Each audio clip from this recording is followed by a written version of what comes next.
We are live. Just let me check. Yep, I think we are. Welcome everybody to A Better Way of Life. Hope you're all well, whatever it is that you're doing out there. Happy Friday to you. We're actually coming live. We haven't pre-recorded it this week, which means that it could be a complete mess. But we're not really worried about that. Pray for the internet. Yeah, we could break the internet. Could get ourselves banned from all sorts of things as well. We're trying not to, though. We're trying not to. You've had a really busy week. You've been in prison all week. I have been in prison, not linked in prison either. No. Tell us about it. Tell us about your week. Yeah, I've been at HMP Forest Bank up in Salford. So it's a remand prison. And I've gone back for the third time to train their prison officers on how to deliver training and teaching. So, which is quite ironic because when I did my PGCE placement, I chose a prison to do my placement. So it was actually quite cool when I was asked by an ex-delegate if I wanted to go they needed some of their prison officers. So they, to the education set bit of the prison, they obviously do the education stuff. So literacy, all sorts of stuff, numeracy. But then there's another arm to it, which is they've got industries. So they've got workshops there. This is the bit a lot of people don't know about. So they have lots of workshops there and they get contracts from companies outside of the prison. So they give contracts to the prison for them to do things like one of the workshops they get lots of old clothing in and then they cut them up into sort of this sort of size rags and then they get packaged up and then sent out to like garages and stuff like that. So the money that is generated through that actually pays for the staff in there. Obviously, the prisoners get paid because they can choose what it is they want to do in there to earn. So it kind of pays for itself, but equally it does give them opportunities to learn things as well. And also in that area, you've got the groundworks. So they're in there, so they do the trade training. They can't do a huge amount because of time, because they're on remand. They're sort of quite stuck in some respects. But so I went in because Ofsted regulate all of the education stuff and the training stuff. So what they wanted was that all of the prison staff that were actually working with these guys, so not just they're working, but they're also training them on how to use the equipment that they use when they're in the workshops, because they're using equipment, they're using processes, that kind of thing. They've got CDs, so they have to CDs that haven't been sold. They come in, they unpackage them, and from last time I went in, they've got a recycler, so they get granulated. So hang on a minute. What they ground down CDs like music CDs and DVDs, yeah, ones that haven't been sold. So ones that haven't been sold, you'd be horrified. There's baskets and like crates and crates and crates and crates and crates. I'm crying. I know. So yeah, so I went in for the third time, and what was lovely was that so the lady who's the head of education and industries and vocational stuff, she actually was a teacher. She was a deputy head herself, so she sees the benefit of having good quality training. So not e-learning, not distance learning, and she came in quite a lot, just to come and see us. And two of them, I think, so one of them works up in the library.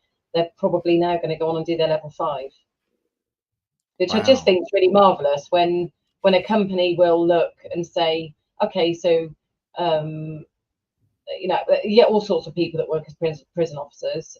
One of them, and then I said to her, well, you've done public service degree, but actually with nothing stopping you in the future once you get your level 5 that you could you could use that. But what they're seeing is the benefit of, if you train your staff internally, you can use what they've got, which, given the fact that they struggle to, like care and like a lot of like construction, they're struggling to recruit people anyway. So sometimes companies have this fear that if they don't give people the chance to progress, if they give them the chance to progress, then they'll lose them in that position. But actually, surely it's best to keep them within the company so that you can use that knowledge and those skills rather than somebody getting bored. Because if you're going to get bored, you're going to get bored anyway, and you're going to leave. So you might as well give people the opportunity to progress and keep them. So makes so much sense, doesn't it? Makes so much sense. Well, I think we should talk a little bit more about training in a minute as well, because well, I mean, we often do because it's what you do. But we have come up against, shall I say come up against, or we have discovered recently the extent to which people actually don't believe that there's a training qualification out there, and I think we should cover that in a minute. But yeah, what a busy week. And Yes.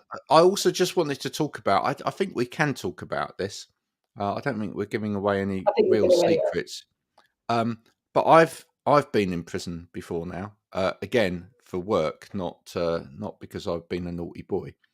And people don't realise how long it takes to get into a prison when you're working in a prison, because, and rightly so, because obviously, if you could just wander in with whatever, The then amount of time that would be a problem.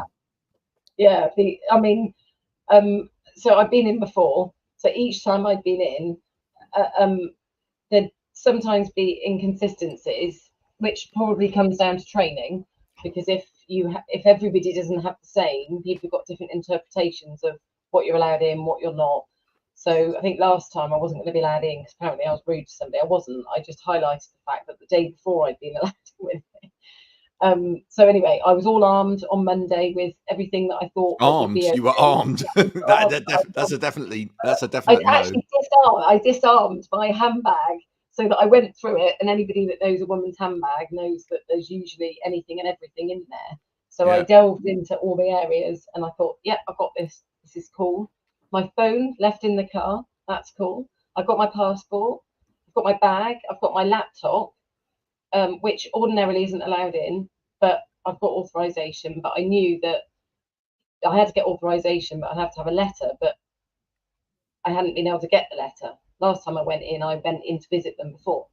So I go through security, and they said, we need to look through your bag. You've got things in there you shouldn't have. I thought, what have I got in there?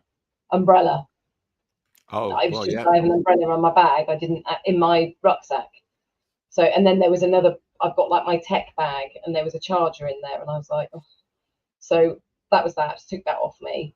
And then they said, you can't take your laptop through because you haven't got authorization. I said, I know, but the guy he's going to be bringing it. So they weren't happy. Next thing is I got Jonathan produces my authorization. I said, oh, we're good to go.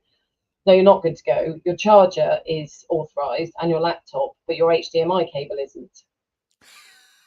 So I said, okay, that's fine, so long as somebody can give me an HDMI cable. So, of course, the problem you've got is that when you've got people doing their job on the front bit, they're not knowing that I can't do my job, and just sort of having that understanding, really, to just try and be a little bit helpful. And it's not their fault necessarily, because they're in the, that silo doing what they do. So anyway, in the end, then I had to go through the whole, my fingerprints done before, so that was fine. I had to show my passport. So eventually they agreed I could bring the HDMI cable in. That's fine. So I go through, but then, so each time you go in and out, apparently you have to have a new badge printed for you, which again, if they looked at procedures, again, what happens is you've got these big companies and nobody realizes that actually you can deal with these. There comes a blanket approach to something instead of dealing with the procedure, and it's what happens when these businesses get very big. And then the icing on the cake was yesterday morning. They go in to do their micro teaches. I can't record them, but I can photograph them. I said to them, send me your micro teach beforehand if you're using a PowerPoint, but send it before I leave my house I'm staying at. That's cool. We get in, and then there's a problem in the industries bit. We're going to be a bit later starting. Cool. Did you get my PowerPoint, Marianne? No, I didn't. And she said, oh, okay, I'll just do it without it. And I said, look, I'll go back out because I don't want you to not have it. I'll go onto my hotspot on my phone download it onto my laptop in the car, and I'll come back in. So she came out with me. Phone wouldn't connect to the internet. I hotspot off hers, put it onto my laptop, and we go back in. Call. Oh, I've got my phone in my hand, so I had to go back to the car to put my phone back in the car. Eventually, we got in, and they all did their micro teachers, and they passed.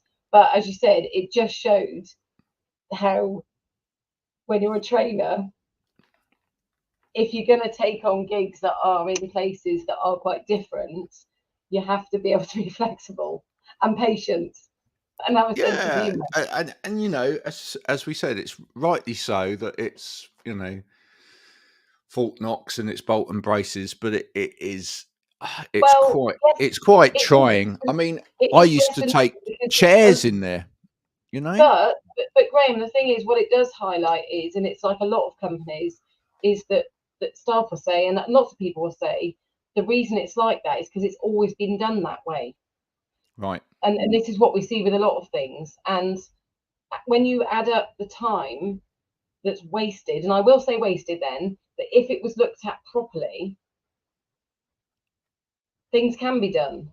And so just because it's always been done that way, if we look at why exactly you're not allowed to do this, or like you when you said you took chairs in and all this kind of stuff, there are often ways. It's just that nobody wants to take responsibility to actually be the decision maker about that. No, exactly. I mean, in some ways, I always thought it would be, especially now with like cloud Yeah, access and stuff like that and whatever, it would be imminently more sensible in a way where they go, here's the kit that we could provide to you, yeah. and then they provide you with all of the kit, so you actually don't need to take anything in. Well, Yeah, we did sort of, yeah, but there was the thought that maybe, because initially it was no, you can't, and I said, well, I can't. Well, I could, I guess, if I emailed my presentation, but then there's a whole load of stuff around that. It's not a problem. I'm quite flexible with that sort of stuff, but it doesn't lead it. There's a lot of potential problems there when actually I think there's probably solutions out there that would make it so that everything's a lot easier, and in the end it saves time. It all comes down to, if you think about something that's done in a certain way that's long-winded, that's fine if there's no other way, but if there is, you think about every day yeah. how much time that, and time is money. I'm going to say this as well whilst we're on the subject. Oh, and hello to whoever it is that's just joined us as well. By the way, if you're watching and because we are live today, and you're watching, if you just want to say hello in the comments, that would be lovely. Then it lets us know who's watching. But I'm going to say this, which is that, considering, and I always thought about this myself when I had to go into prisons to do work, the amount of time and effort that they take to stop you getting in with whatever. It's amazing then when you watch these programs, especially about high security prisons, and the prisoners manage to get in all sorts of bits and pieces. You just Well, think, yeah, we had a various conversation. I obviously wouldn't break any, but yeah, there's things that I'm sure there are things that go on. So yeah, it's interesting though. I mean, I love it. I love doing things that are a little bit different. I've worked at Cadbury as well before. Worked at all sorts of places. MOD somewhere that it would be quite good to get into, because when they have to have teaching observations, they have to have somebody go in, but you're not allowed in unless you've got clearance. yeah, I do But love going into places where you you know know, that less people go. I like yeah, that. something a Yeah, bit exclusive about that, I and know. just looking around the prison and going in the wings and just sort of seeing. I really quite enjoyed it when I used to do workplace assessments for in the private banking area, or the the exclusive banking areas, right? So where it's the customers that got lots of money, right? Because Not those are me. places where, yeah, those are places where most people don't see it, Yeah. right? And it's amazing what exists out there. You'd be amazed, folks. There's some, I don't mean, again, I hope I'm not giving away too much secret here, but there are some branches of banks where you'll go in and there'll be like the usual Malay at the top, and there's like a queue of people and they're all lined up and everybody's like waiting and whatever. And then there will be a secret room in that bank somewhere where people that have the money can go, with a bar and a fish tank. And There is that. mm, There is that. Wow. there's all that. Goals. It's all there. It's all there. You'd be amazed. You'd be amazed at what's there. One day, Graham. One day. One day, maybe. One day. I don't know. I don't know that I'd ever want to. No. You know, be exclusive in that shape or form. I've had a pretty busy week as well. I just want to show you some of the things that I've been up to this week. So I've been working on this for the Care Connector Network. Look, there you are. Right. Yeah. Wow. So this is for people that have never heard about this. There's a network called the Care Connector Network, and this is their new newspaper, which I've been working on. You can get hold of a copy of this if you join, and it's full of wonderful information, etc., about what's going on in the care sector. So there you go. That's a nice Very newspaper. impressive, Graham. Very Thank you. impressive. Well, do you know what? It's lovely to have something tangible, isn't it? Something that you can actually hold in your hands. They stopped our newsletter for our local council, like a lot of them had. And I felt really sad because I actually we used to get this little booklet through, and I loved getting the little booklet. It was my thing that I would sit, probably when I should have been doing something else, I would sit and have but it's funny because they have Facebook pages and stuff like that, but there's something about that you sort of take it more. Yeah, but I think people like, you know, tangible things that they can hold in their hands. I've always said that, and that's why I was crying when you mentioned the CDs, because you know I love my CDs and my records and whatever else, because as much as you know digital music has revolutionized, got loads of books. Yeah. Well, as much as you know digital has revolutionized the way that we can access information, and I'll call music information when it's digital as well. But it's, you know, it's stuff that's out there that you can access digitally. As much as it's done that, there's still nothing like holding something in your hand, being able to read something, seeing the sweat of somebody's work come to fruition. It psychologically for some people.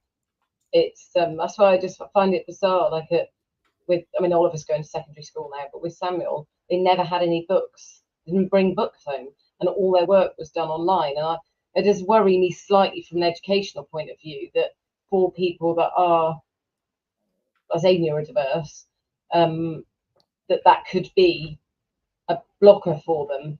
I remember Samuel saying to me when he was younger that they used to do all their maths homework at school on the computer, and he said, I can't see it properly in the computer.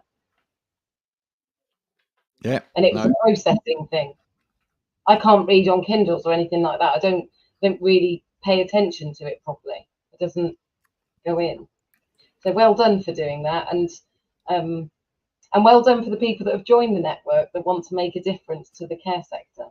And we've also got, which we posted about this week as well, we've got window stickers. These are actual window stickers, clings, and little badges as well. Now, just to say, Marianne and me will both be at an exhibition called Coath next week. So, depending on when you're listening to this, if you're listening to this in months' time, so better actually put proper context on this. This is going out on the 12th of July, 2024. So next week on Wednesday, which is the 17th, is it? I always get my date right. Yeah, the 17th, we will be down in Exeter at the West Point. Really lovely show. I went last year. I think it was the first one last year. It's a really lovely show. If you don't like the huge ones, it's a really nice feel to it. And we will be there testing out the hot dogs. I think Are we? that's the primary reason for going. No, Didn't even know about hot dogs. I don't know. No, we will be there in multiple capacities. We will be there talking to people about the Care Connection Network, but also we will be there if people want to come to talk to us about a better way of life, and we will actually have some better way of life merch with us as well. So if you come and see us, you can get some of that. I want to talk briefly about that as well.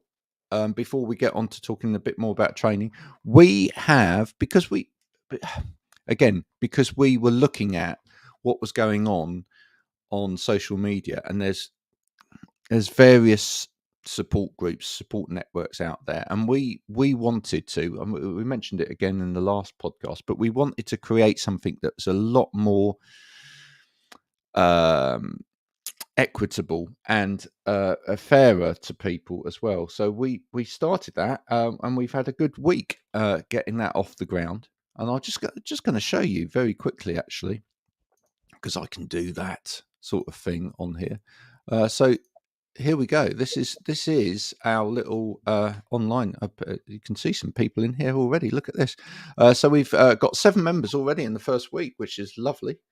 So there we go. If you'd like to join us in our Better Way of Life group, do head over to the website, and you can join.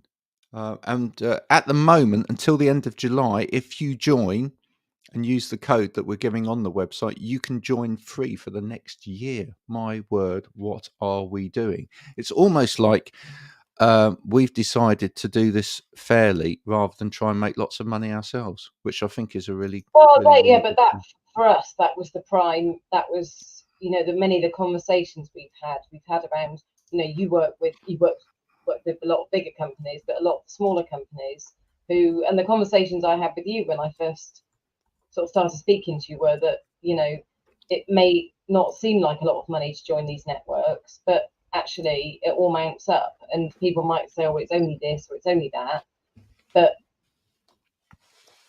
our whole thing was about being seen, and the fact that on LinkedIn and Facebook it's quite hard to be seen, particularly when you're not seen that much.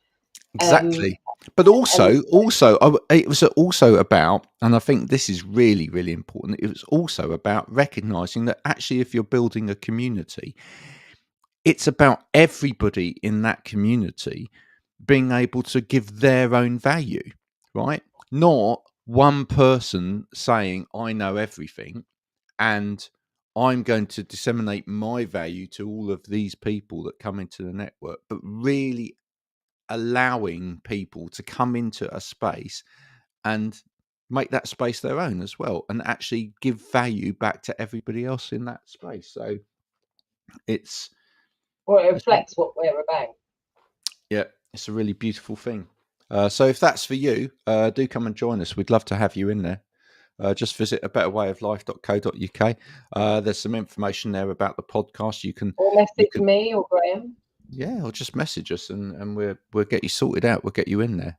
Come and join the beautifulness that's happening there. Now, let's talk a bit more about this training problem, because it really is a problem. We have discovered that there are people out there who that actually run training companies and deliver lots of training and have lots of trainers in who believe that there's no qualification for training. Can we just talk about that for a second? Because actually, I'm just wondering what I got paid to do by the government, and studied hard for. My PGC, that's a training qualification. Well, I was going to say, surely most teachers have a training qualification, do they not? You have to.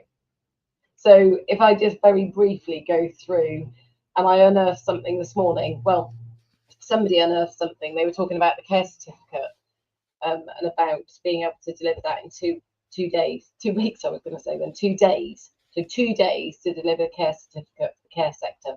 So bearing in mind, if you've got somebody who you're having looked after, a loved one, it could be that that carer has had 2 days training. Just let that settle in for a second, because that's the reality of it. And then they would get a certificate to say that, you know. So there are many training companies out there actually saying that they can deliver it in 2 days, which, yes, to many companies will go, oh yeah, of course I'm going to go for that because it won't cost as much. I kind of get that, but I also, where the responsibility sits, that's under debate. But arguably, if somebody's offering something, I know that many people that will have my training would assume that I know my stuff. I do know my stuff, but there's many people out there who don't know their stuff. So I still think it's on the responsibility of the person offering whatever it is. So basically what you've got is, and so in the care sector, you don't have to have a training qualification to deliver training. And there aren't any standards you've got to adhere to, which is fairly shocking, really, because that leaves things open. So in terms of training, yes, anybody can, arguably, and we know that they do, can write a course and can go out there and say, I offer training. Hell, there's millions of people out there. And I'm going to keep saying this, and I said it to my friend Lawrence Fishman this morning, who sort of touched on something, and I related it to why I get annoyed that I could say to you, Graham, do you know what? I can do your books for you. I'm going to charge you, right? Yeah. God help me if I did, but I could. I could go with on all a due course. Respect, Marianne, no. No. I'd probably do a good job if it was for you. If it's me, I would have. But I could go on a course, any old course, and then say to you, do you know what? I can do your books for you. Fine if I'm going to do it as I'm going to do it as a favour for you. But if I'm going to charge you, quite rightly, somebody else who does accounting or bookkeeping is going to get annoyed about that, because I've now taken, well, it's not just about taking work away from them, but I'm discrediting what they do. And the minute I start charging for it. Yeah, So because when they've studied and they have qualifications in that. Exactly. Yep. So when I hear people saying they're offering training, I'm like, are you really? And I know there's a lot of people out there, and there's people that have got very, I want to use the word successful, but I don't want to use the word successful. I'm going to say financially, they've become very lucrative, and they don't have any training qualifications. And whilst I might seem like I'm being nitpicking on that, they just trodden on my profession. If I waltzed up and then started offering training in what they do, pretty sure they'd probably get annoyed. But actually, if I didn't have any qualifications in that, even though I've got qualifications to deliver training. So the way that it actually works is that you've got training courses that anybody can write. So I've just written a course, which I'll explain in a minute, that I could just put out there. Arguably, it's still going to be better than somebody's course that hasn't got a training qualification, because I do. It still doesn't seem to say anything about the content. Then you've got CPD accredited, so you've got the CPD companies, and I'm not discrediting those either. It's better than having nothing, and it's good. It goes through checks. Then you've got, so if you look on any qualifications, and when it says off-qual accredited, what that basically means is it's gone to the highest checks, cost thousands and thousands and thousands. So that course or that qualification will have gone through many checks, and then you'll see something called RQF, and that is the registered qualifications framework. So when you see a level 3 qualification, so like an A level, that kind of maps across in terms of depth, complexity, that kind of stuff, as another level 3 that's off-qual approved. The problem you have is that there are other companies that will say it's level 3 CPD accredited. That isn't the same. So whilst a company might not be lying, and I'm not going to say they're lying when they say level 3, they're arguably not be fully transparent, because if you don't know what I've just told you, you don't actually know. So somebody said to me this morning about a level 2. Well, it's a bit like, look, let me put this into perspective for anyone that's watching. It's a bit like someone saying, we're in League 3, right? And they're a football team. Now, if they mean that you're in the 3rd league down from the Premiership, right?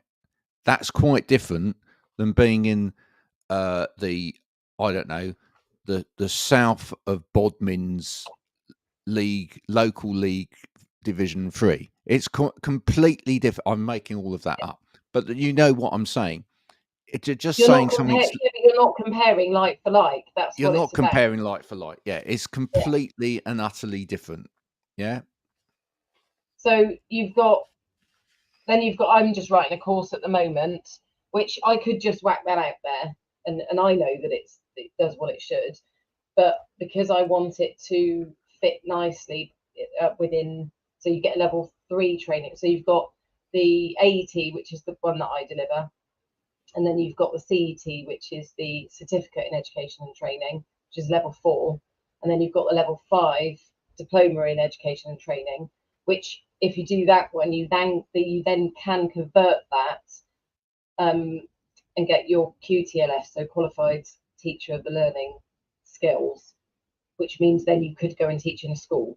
So you don't have to have a degree now to be able to go, down that route. So the course I've written, I've got it Highfield accredited. So I can't say it's a level. I'm not allowed to say it's a level. But for me, it was more important that it was awarded, the awarding body accredited it. So that I'm having to go through big checks. This week I've just had, they're going through all of the PowerPoints that you very kindly make look very pretty and nice. They're having to go through it because it's being scrutinized at every single level. Is it fit for purpose? Does it do what it says it should? Things like, how many hours is it going to be delivered over? What format is it going to be delivered in? Every single word on the scheme of work has to be the same as on the PowerPoint, has to be the same as on the lesson plans. When you know that somebody's gone to those lengths, that costs money. And it takes time, which costs money. So, I could have put this out there a long time ago. Yeah. But I've done a lot of work to make sure it's going to hit the mark. But there's a lot, I feel there's a lot of people that don't know the stuff I've just told them. So when they're buying their training, I wouldn't say they're being lied at, because I can't say they're being lied at.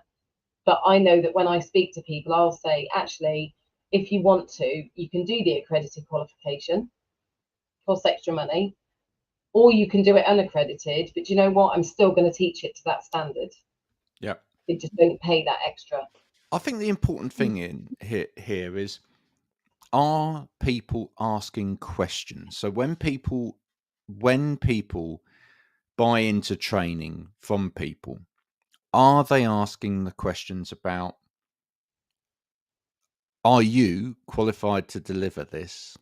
What qualifications have you got to deliver this? And also, what's gone into this, and what do I properly get out of this as well, right? Because, and I'll say why this makes a difference, right? The reason it makes a difference is, and in particular in some areas, is it could actually impact from a legal perspective. It could actually impact, it could even be potentially threatening to somebody life-wise if someone delivers training which isn't up to scratch. Correct. Right? Now, if you think about some of the training that or some of the people that you deliver training to, service people, for example, firemen, policemen, people in prisons or whatever, if they get this stuff wrong, if they do not learn this stuff, if they then can't teach other people this stuff correctly so that it gets implemented correctly, it could have real consequences. Now, some people might say, oh, well, it's fine. I'm getting training on fluffy stuff. I'm getting training on marketing my business from this person over there, and it doesn't matter. It doesn't matter the process that this has gone through. I like that person. I believe in that person. That's all good. That's all fine. I just want you to stop for a minute, folks out there, if that's the case, and think, what's that business worth to you? What is your business worth? Right? Because if it's your baby, it's your business, and you've put your life and soul into it, surely it does matter what you're getting. Of course it does. Because, if that person has followed a framework and that person can deliver quality training to you that will have an outcome, because that's really important. Outcomes of training are really important. Then it will impact your business positively, right? You could waste a lot of money getting training in something from somebody where you might enjoy the training experience, right? And I think we really do need to say this as well. And I'm sorry if I'm being controversial, but ultimately, training isn't entertainment. If you want entertainment, go to the theatre, go and listen, go to a gig, go and watch a movie, right? Because the thing I is, think at the end of the day, you're not meant to be there for like 3 days or whatever. The thing is as well, it becomes, there's a lot of people I know that, and when they finish my, it's kind of light bulb moment, and I know that I will go to my grave with people knowing that I'm pretty sure that my eulogy it will be about my aims and objectives obsession, but be on your gravestone. But people do realise then that I say to them, but if you went to a shop and you're being told that this is what you're going to buy, then you expect when you get home that that's what's going to be in there. So if it's not in there, you're going to be annoyed. And it's no different with training, is that you say right from the outset, this is what you're going to learn. And at the end, those people want to know, well, did you teach me what you said you would? And so one of the biggest things so some of the stuff, I mean, even this week, some of them have done training before and they've said, do you know what? I knew some of it already. And I said, that's great. It's not rocket science. The stuff I teach is not rocket science. I'm going to say that right now, but it's how you use it. And so for many of them, it's the assessment bit that people think they do a course, they teach the teachy bit, the stuff they know, which is basically where people just shove all this stuff in they know, because that's quite often what happens. But what they don't realise is that the assessment bit, people put a quiz at the end, and I go, but what are you actually assessing? I'm just going to give them some questions. I said, but questions on what? Your assessment should be your evidence to show them as much as you. Did they teach did you teach? Because you've not taught anything, or that person's not learned anything until you've assessed. So whilst, like you say, people might like that person, I would say that a lot of people call themselves trainers are nothing more than presenters, to be quite honest. Because the difference between a presentation, and you and I have had conversations when you've been doing my PowerPoints for me, we've had discussions about how much information should go on them. But somebody coming at it from a presentation point of view is going to be very different from a educational point of view, and because that PowerPoint is going to be a source of information for that person, whereas if you're doing a presentation, it's potentially going to be different. So you're going to have a different amount of writing on there and that kind of stuff. But it does narc me, and I know I probably sound like, it sounds sour grapes.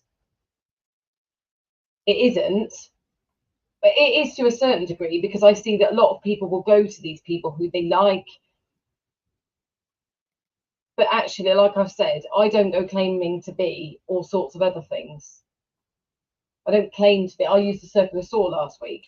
I don't claim to be a carpenter.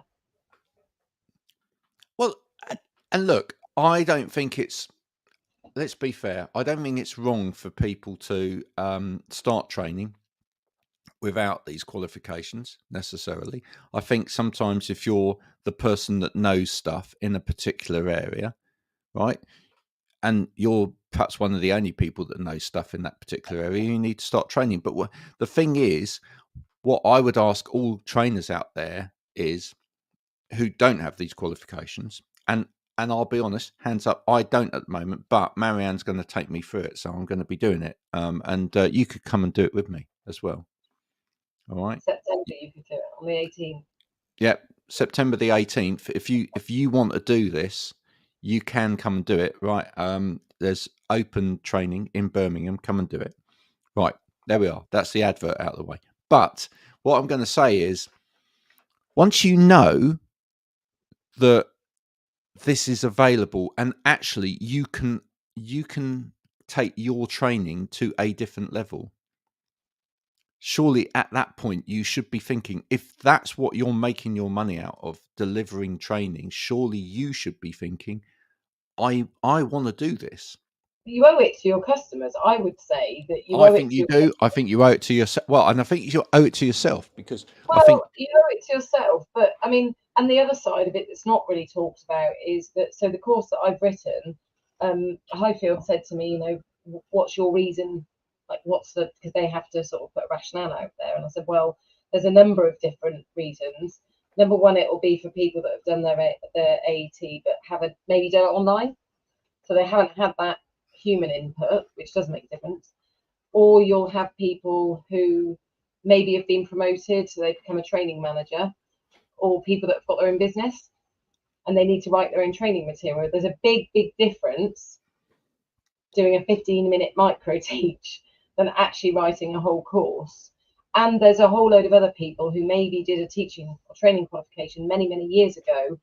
And the more serious side to it is that the equality and diversity, that there will be, I hear many people say things that they might say in training, or how they might react to somebody, or it might be that somebody's got a disability or neurodiversity. So I would say particularly neurodiversity, because some people don't believe in it, that they'll crazy. say, they'll make some very sweeping judgments. And I'm like, you can't do that. Legally, you cannot actually do that. You shouldn't really want to be doing that, because particularly when I spend a good, well, yesterday a whole day, or this week a whole day, on the psychology behind learning. That once people get that, they start understanding that when somebody finds this difficult, or when they do that, there's a psychological reason behind it. So there are a lot of people out there, I said, who actually need to, because legally you need to. And also, you know, I pride myself in that when I do the training that I do appeal very much to people that are neurodiverse, or people that then realise during the training that they are, or people that maybe have just struggled, that have maybe dodged away from. But if they are then going to go and teach people, they're going to carry, I've been a role model to them. And that's how we talked about culture change when we were at the Flock event the other week. That's how that kind of thing, that's how you can get culture change. It's by people actually being educated and changing their behaviour. So, and legally, and there's other legal aspects of it. So what I find is that people, when they've got that qualification in training, like I said, you can go to management, you can stand your ground a lot more confidently, to be able to put your point across, to be able to say, do you know what, actually, you shouldn't be doing that, or you have to do that. So when I'm doing moving and handling training, I was told by a company that I had to have a train the trainer in moving and handling, even though I've got a PGCE and I was competent. My question was why, and they couldn't tell me why. There is no legal reason.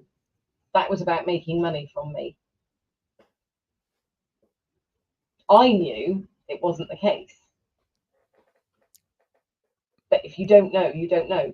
So you're going to buy off a company, aren't you? Yep. I think we should have that as a t-shirt, actually. I think we must you must print Marianne also prints T-shirts, which is fantastic. If anyone ever wants T-shirts printed, just or clothing, or cups, or any of that sort of stuff, get in touch with Marianne about that. But we should get T-shirts which say, "You don't know what you don't know," because it's very true. It's very, very true. Talking about things, folks. By the way, if you've enjoyed that whole conversation on training and you want to know a bit more, do get in touch. We'll send you all the information about the Open AET training courses, what it involves, why you should have it, all of that sort of thing. Also, we want to hear from anyone that has developed a course or is developing a course and wants help with that. Wants to make sure that it actually meets a proper framework in particular, or just wants another pair of eyes on it. Or if you've got a great idea for a training course and you just don't know where to start in terms of developing it, again, get in touch. Because a beekeeper I'm working with and somebody that does FGM. So there's people that are wanting to develop courses and get them accredited because there's nothing else out there. And so if you've got an idea out there and you want to get it properly done.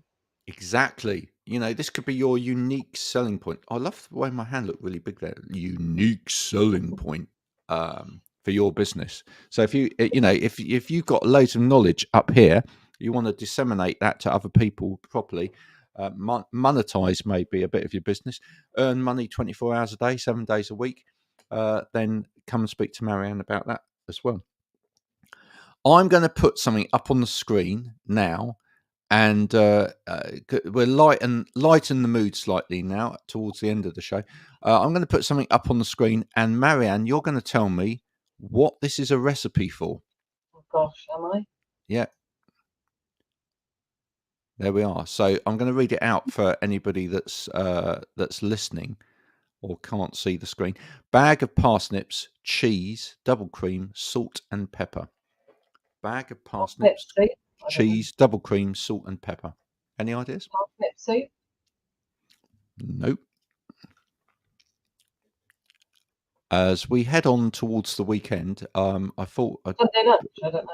I have brought this up once before in the podcast, but I thought I'd bring it up again. I noticed it actually in my list of things to bring up on the screen. This is my favourite recipe, and I am no cook, but I can do this incredibly well, and this really adds to any roast. So if you're having roast on Sunday, a lot of people don't like parsnips, or they miss parsnips out, or what they do is they slice their parsnips really thinly, they put them in oil, or the oil that they're doing the potatoes in, and they end up like burnt, or they part boil them, so they blanch them first, and then they put them in, and they end up really kind of crisp or horrible. Right, this is an alternative with your roast. This is creamed parsnips.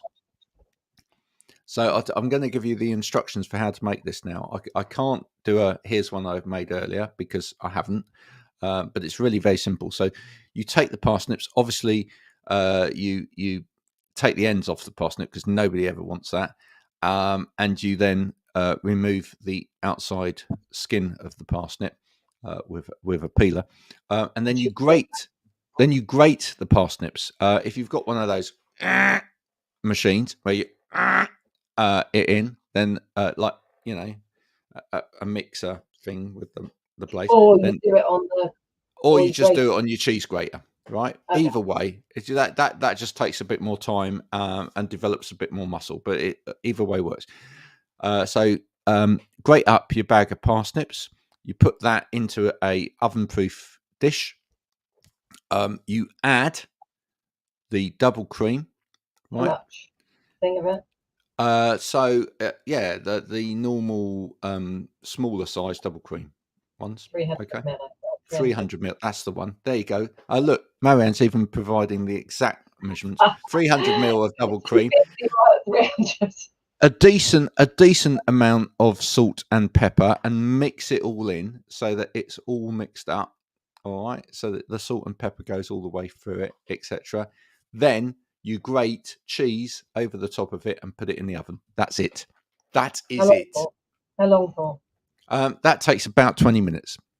About 20 minutes in a oven that's about 200, and that will taste absolutely divine. It A bit of comes an out. alternative to potatoes. Is it like a lower carb thing as well, maybe? No, we have it with potatoes as well. We No, just go for that if you full wanted, Monty. no, but if you wanted to, for people that want to be less Yeah. Oh, carby. yeah. Possibly. Although cauliflower is quite good, isn't it, as an Yeah, alternative to potato? quite expensive Especially though. cauliflower rice is really good if you wanting to. I'm not going to get into nutritional stuff, but if you want to, like for example, if you like a chili con carne, but you just want to reduce the carbohydrate element of it, you could have cauliflower rice. But there you are. There's me training when I don't know anything about the subject. But here we go. That is a great recipe. And what's nice about it is that sometimes bits of a roast are quite dry. That actually just, keeps it there again. If you, Moistens it. Great word, moistens it. yeah, I was going to say that, and then I stopped myself and realised that I should not use that word on a Word podcast. moist. There we go. So Well, I you've have learned a lot today. You've learned a lot today. We've talked about training. We've talked a little bit about tangible things, newspapers, etc. He said holding up a copy of a newspaper for people that are listening. All important stuff. If you are down in Exeter or you're in the Exeter area next week, come and see us at Coath. It's the occupational therapy show at West Point. It's free to register for that. If you just look up Coath, COTS, occupational health on the interweb, you'll find it. You can go. You can register now for that. We'd love to see you down there. Come and have a look at what's going on in that sector. It might be that a sector where you can contribute in some way. Huge sector with huge for suppliers. There's a huge Absolutely. Huge opportunity. If you want to know more about training, do get in touch about that. We're going to leave you with a song this week. Me and Marianne are now going to sing to you one of our favourite songs of the last. No, we're not. I just wanted to see Marianne's face when I said what it. you'd be better off doing is, and I haven't thanked you for this, is going and looking at my 2M training website, which I didn't thank you last night for. Looks incredibly great. Thank you. What I've done yesterday is changed all the text on it because Marianne's very keen on a particular text type, which is infinitely more readable than some other text. So yeah, it's all been updated. So you go and check it out. 2mtraining.co.uk. You can find a link to that from the Better Way of Life website as well. We will be back next week, probably with a guest. We normally have a guest on here. If you haven't checked out previous episodes of this, by the way, please do. And I would say that we've had some amazing guests on the show. I noticed the did you notice the amazing increase in TV appearances that our friend George had after appearing on this? Right. I feel that we just did something for his career that nobody else had managed to do. And suddenly he was appearing on BBC One on the Breakfast Show and with Dick and Dom on their show as well. There you go. That was for the bus. And that was just because of coming on here. If you'd like to come on here as a guest, then please do. We will be featuring a lot of the people that come into the network. So don't forget to do that as well. Go to a betterwayoflife.co.uk, find out about the network, come and join us. It's at the moment it's free for the first year. You would be stupid not to. And I'm saying that because I want to meet all of you wonderful people away from social media, etc., in a place where we can share and grow together. That's what this is all about. We're off now. We'll see you again next week. Thanks for that again, Marianne. That's been wonderful. The sun's come out, so I'm happy. And the sun will come out tomorrow. Bet your bottom dollar that tomorrow there'll be sun. And with that, we will wander off into the sunset. Bye for now.